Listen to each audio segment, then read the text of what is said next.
Good evening, good afternoon, good morning, everyone. My name is Paul Young. I'm just going to walk you through what happened with the Australian stock market with a focus on the ASX 200. Here's my agenda. I'll look at the summary, I'll look at gainers and trailers for the week. So here's a bio about myself. On the far left-hand side, you're seeing my experience. So I've held many positions in the Office of the Finance as well as in the financial performance area, building solutions for some medium to large size entities across the globe. Some of my key accounts, as you can see, are KLA, Graphics Packaging, Mark Anthony, TJX, Omnicom, Irving Oil, JD Irving, Carhartt, etc. I've done over 300 deployments from all shapes and sizes across the globe and geography.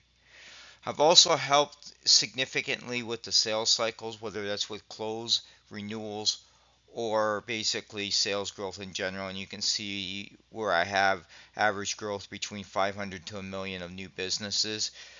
That could be signing on new accounts or as well as expansions of licensing and other opportunities. And I've worked with business partners. Here's a look at the stock market. So the Australian ASX 200 came in just below 8,800 for the week.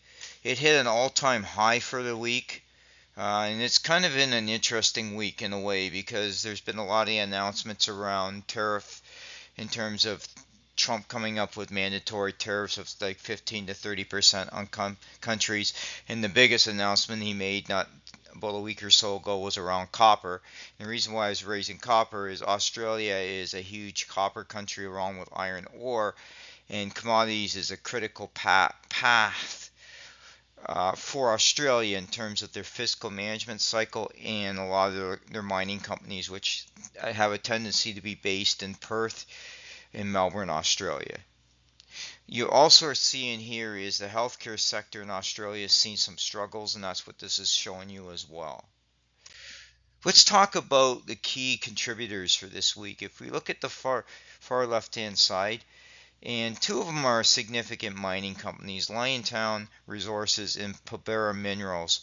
And if you look at what's happening there, in a lot of cases, they're driving lithium iron ore deposits, and there's been a lot of concerns around that, especially with iron ore, because the bulk of Australia iron ore shipments go into China, and China's steel industry is struggling with domestic demand and pressures worldwide because of dumping of steel into other countries.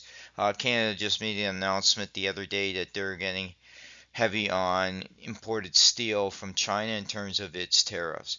You look at the far right hand side, and you're starting to see some issues around quarterly reports came out. Defense sector. The defense sector is all being driven by commitments between 2 to 5% of GDP spending on defense. And that varies from country to country. And it's critical to look at that because a lot of countries like Australia have domestic defense production capacity, and that means large employers, but it's all based on government spending, so it's something to bear in mind as well. It will be an interesting next few weeks because Trump is coming up on an August 1st deadline, which is in about 2 weeks.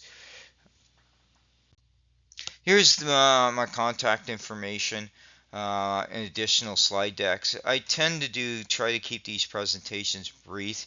I also provide blogs throughout the week. I like to pass information on to others.